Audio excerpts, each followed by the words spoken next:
Welcome to our tutorial on the magnetic lasso tool. It's buried under the lasso tool, which is right there. Click and drag for the fly out, or click and hold for the fly out. Magnetic lasso tool right there.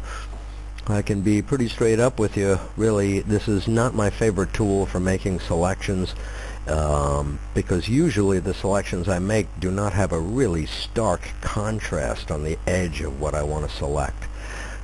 This image is really, as you can see, pretty cherry-picked. I've got a really strong contrast on the edges of the lotus blossom.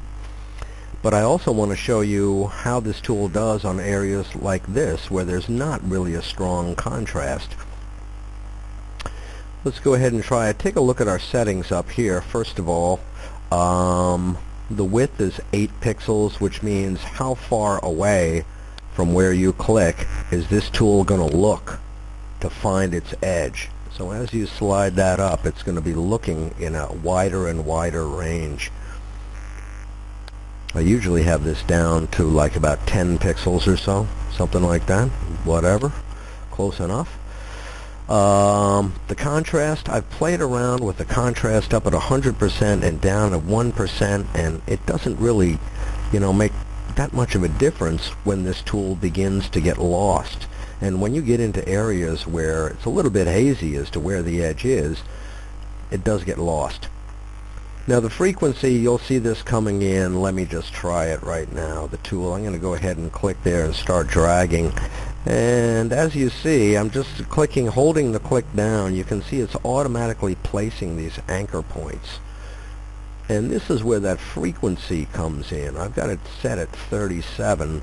So the higher number you have, the more frequently it's going to be placing anchor points. See, we're getting lost there already, aren't we? I'm just going to do a double click, close it out. Now I'm going to do a Control D or Command D to make it all go away. If I move that frequency more higher, let's say 62, you're going to see that it starts placing these anchor points more frequently. Okay. So again, if you need to make a selection around an edge of really dramatic contrast, this tool is really excellent. But again, my problem is that I usually don't make selections like that. There's usually kind of, it's a little bit shaky, a little bit hazy. One thing you can do, if you notice the tool is going to begin to get lost somewhere, and I'll do a double click. Where are we? I lost it right up here, didn't I? Control D, Command D. Start all over again. What I can do is I can manually place anchor points. I can just do click, click, click, and I can force it around that area where I'm pretty sure the darn thing is going to get lost anyway. I'll go ahead and click, click, click. Now I'll just click and drag. This should be kind of okay around here, and it is pretty okay. Okay, so maybe I'd leave my frequency at 62, drop those anchor points more frequently. One of the nice things about this tool is that you don't really have to be that precise with where you're dragging. I've totally lost it around the edge of that leaf, you can see. But if you do have those edges which are real sharp, dramatic contrast, you don't have to be that precise. See, I can kind of come out here a little bit. It's totally losing it on that side of the, not the leaf, the petal. Okay, kind of disaster. Double click. Yucko.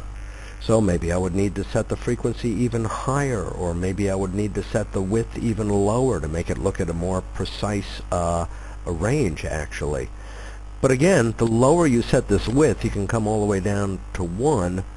The closer you have to be right on the edge, because if you begin to stray off the edge, you've only got a 1 pixel tolerance to stray away from your edge, and then, oh my God, it starts getting completely lost. It doesn't know where to look anymore because I'm more than 1 pixel away from my edge. God. Well, let's try down here, shall we? Let's see what happens in... It didn't do that great of a job, actually, even in the high contrast areas here. Like I say, I've tried this contrast up to 100. I do need to move this up a little bit. Give me a little bit of room to wiggle around the line. Contrast up to 100. Click and drag again. And how are we doing this? It's still losing it. It's still lost the edge of it. Contrast down to 1%. Try it one more time. What difference is that going to make? Come around the edge, come down, and it's still lost it. So, like I say, I'm not sure what this contrast thing does. It doesn't do a lot for me. Maybe you'll have better luck with it. Send me an email if you figure out how to make this thing work perfectly. Okay, down here, let's see what the heck's going on down here if we try this, where the edge is dramatically less contrasty. Come on, baby. Come on, let's find it. Nope, lost it. Lost it big time. Come around. Boom. Close the selection. Pretty darn bad, actually. So I would have to, if I wanted to select this with the magnetic lasso tool, I just have to force it. Click, click, click. I have to click all the way down. I have to manually drop the anchor points to tell the darn thing where the edge is. And then it'll go ahead and happen.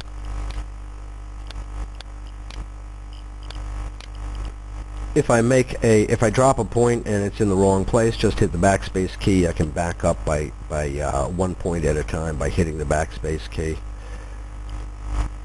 Backspace, backspace, backspace. Double click, close it out. Control D or Command D to make it go away. So those basically are your 3 controls for the magnetic lasso tool. You just click and drag, and good luck with it. If you're tempted to use the magnetic lasso tool, sit down, take a deep breath, and have another thought about another selection tool. Anyway, thanks for tuning in, and we'll see you next time.